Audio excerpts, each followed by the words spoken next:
ما ينفعش نقول على جماهير الزمالك جمهور، لان كده بنعظم من شأنهم وهم قليلين قد كده اهو. والاستهتار بحديث النبي صلى الله عليه وسلم، اخس عليك والله، خساره انك تكون مسلم، اقسم بالله ده المفروض ان مكتوب في بطاقته مسلم.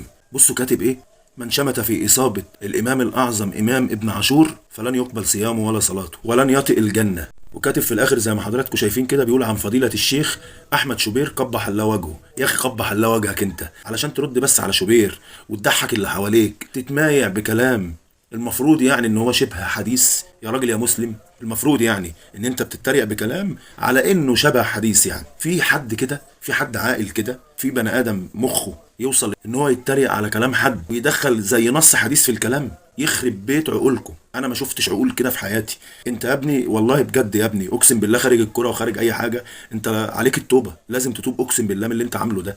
انت كل ده عشان تضحك اللي حواليك يضحكوا كده ويشوفوا البوست بتاعك، الزملكاويه الحمير اللي زيك يطلعوا يضحكوا معاك، تقوم كاتب كلمتين ما لهمش لازمه زي دول.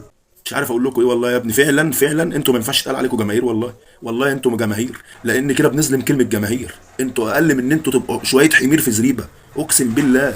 والله الحمير اللي في الزريبه افضل منك، على الاقل بيجيب لقمته. انتوا مالكوش فايده في الحياه غير انكم متخلفين، شويه بهايم قالوا لهم خدوا الزريبه دي هتشجعوها لنا بس كده. دمتم حمير وبوابين كتكوا القرف.